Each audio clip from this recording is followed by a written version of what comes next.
Essa de Shalom Aleichem. Graça e paz seja com todos. Sou Marcos Oliveira Ribeiro. No meu vídeo anterior sobre jejum e oração para tirar casta, teve um comentário do arroba oatalaia1980 que postou: existe diferença de anjos que caíram e estão presos no Tártaro, reservados para juízo de demônios? Poderia explicar em algum vídeo? A esse daqui, esse comentário. O vídeo e o comentário. Respondi que posso fazer posteriormente um vídeo sobre isso. Inicialmente achei que seria apenas um único vídeo, mas com as pesquisas percebi que será mais de um para apresentar, pois o assunto é bem estendido. Fiz uma playlist no YouTube para esse assunto de seres espirituais no Sheol, Tártaro, Inferno.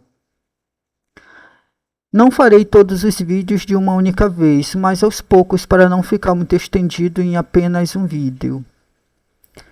Nisso, para honrar aqueles que visualizam os meus vídeos, procurarei fazer esse vídeo para responder ao arroba oatalaia1980. Vamos lá para na resposta da primeira parte.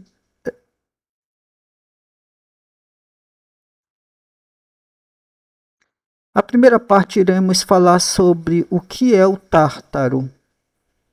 Esse verbo grego nos textos originais bíblicos é encontrado apenas em 2ª Epístola de Pedro, capítulo 2, versículo 4, que diz o seguinte: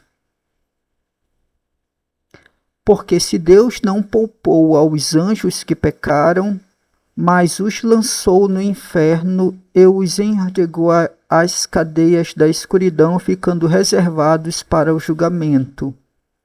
A palavra tártaro aqui é esse ato de lançou no inferno. Essa expressão de lançar no inferno foi traduzido como a palavra tártaro. No guia exegético, palavra por palavra, temos a seguinte informação.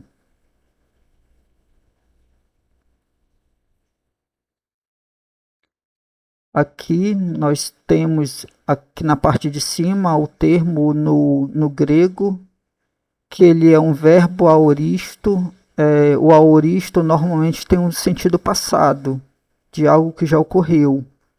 Ativo, singular, nominativo, masculino, particípio simultâneo.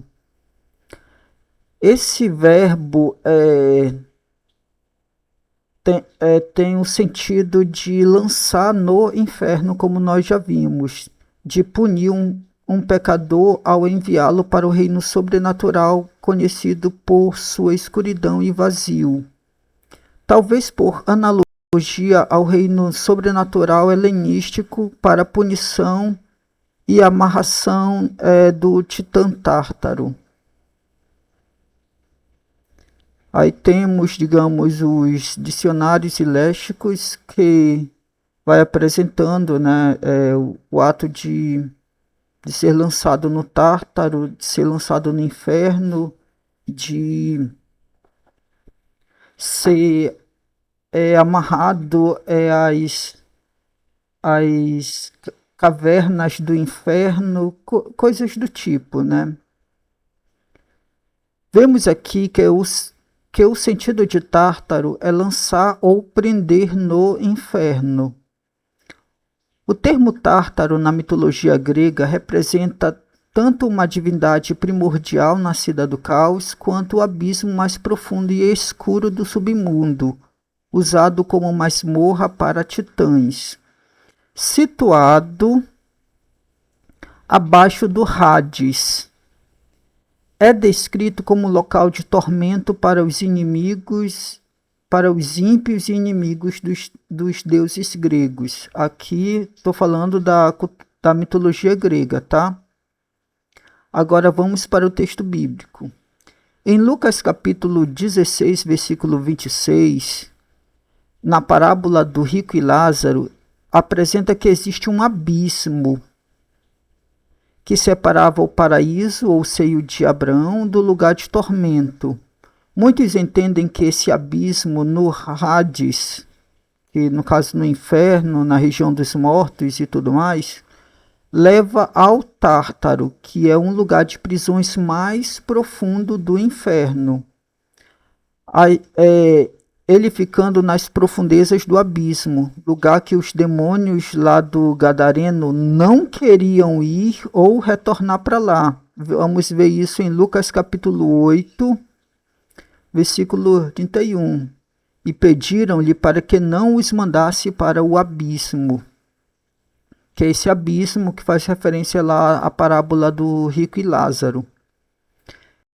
Então entendemos que o Tártaro é um lugar das profundezas do Sheol, do Hades.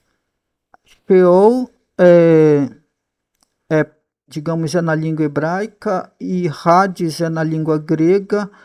No português é mais compreendido como inferno, um lugar de prisão onde estão aprisionados espíritos malignos, conforme nós vimos em 2 Pedro capítulo 2, versículo 4. Muitos criticam essa interpretação por dizerem que Tártaro seria uma influência da cultura grega. Entretanto, muitas das vezes, uma cultura expressa de certa forma o conhecimento de uma realidade espiritual, muitas das vezes distorcida. Vejamos alguns exemplos. Os gregos tinham conhecimento que o Tártaro era um lugar de prisão inferior do Hades, do inferno. É uma prisão mais inferior ainda, do mundo inferior. Se o Hades, o inferno, é o mundo inferior, a região dos mortos, então o Tártaro é mais profundo ainda. Ok? Muitos lugares no Brasil possuem lendas de cobra gigante enterrada debaixo de uma cidade. Isso expressa uma realidade espiritual de opressão de um espírito em forma de serpente no lugar. Tendo essa noção, você pode detectar a realidade de opressão espiritual da região que você mora ou está. Diante, digamos, dos mitos do lugar, assim, dos contos, das lendas do lugar. Tem muitas coisas que é possível detectar a realidade espiritual do lugar. Assim como em 1 Coríntios capítulo 10, versículo 20 ao 22, apresenta o seguinte: mas eu digo que as coisas que os gentios sacrificam, eles sacrificam aos demônios e não a Deus. Eu não quero que tenhais amizade com os demônios. Não podeis beber o cálice do Senhor e o cálice dos demônios. Não podeis ser participantes da mesa do Senhor e da mesa dos demônios. Esse texto ele é muito usado para apresentar que por trás digamos, dos ídolos, que aqui o texto ele tem um contexto voltado para sacrifício a ídolos, faz referência que os sacrifícios que são feitos aos ídolos, eles acabam sendo feitos aos espíritos demoníacos. Aí nisso se tem o entendimento que por trás de um ídolo tem um espírito maligno. Por trás de uma cultura mística idólatra possui uma realidade espiritual, muitas das vezes distorcida. Não é que tudo de uma cultura seja verdadeiro, mas tem muitas coisas que expressam realidades espirituais distorcidas. O apóstolo Paulo sabia usar essas noções para a apresentação das coisas bíblicas, do Evangelho, para ser mais certo. Exemplo. Em Atos, capítulo 17, versículo 28, nós vemos citar citação de poetas atenienses, como por exemplo Arato de Soli ou Arato de Solos. Ele é de 315 a 240 antes de Cristo, isto é, séculos antes de Paulo. Em um contexto de uma cultura pagã, em referência a, ele vai fazendo a referência a ser descendência de Zeus, a principal divindade pagã grega. Esse texto foi readaptado por Paulo, pelo apóstolo Paulo, para o Deus Criador. Olha o que diz o texto: porque nele vivemos e nos movemos e existimos, como também alguns dos vossos poetas têm dito, porque também somos sua descendência. Esses poetas atenienses que apresentavam porque também somos sua descendência, faz referência a essa a descendência de Zeus aqui, que era um ídolo pagão. Só que quando Paulo ele apresentou isso, ele readaptou não para os Zeus, mas para o Deus Criador, judaico-cristão. Temos também a citação do profeta pagão Epimênides de Creta. Ele viveu entre os séculos 7 e 6 a.C.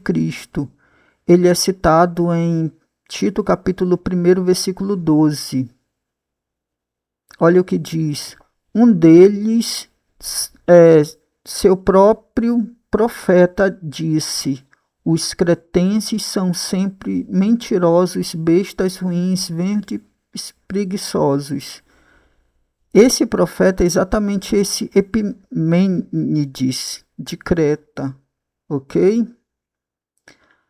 Aí temos também o Menandro.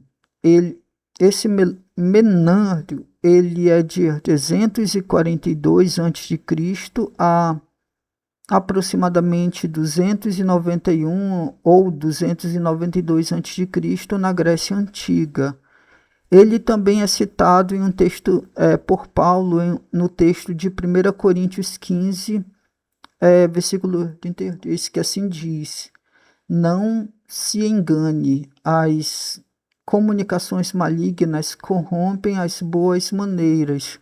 Algumas versões diz as más conversações ou conversações malignas corrompem as boas maneiras, corrompem os bons costumes, nesse sentido.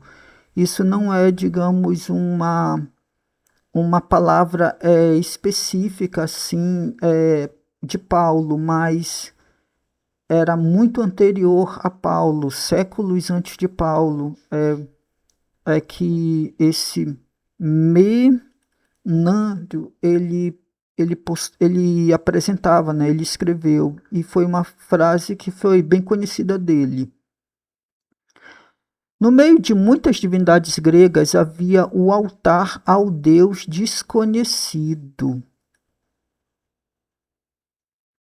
Em Atos capítulo 17, versículo 23, apresenta: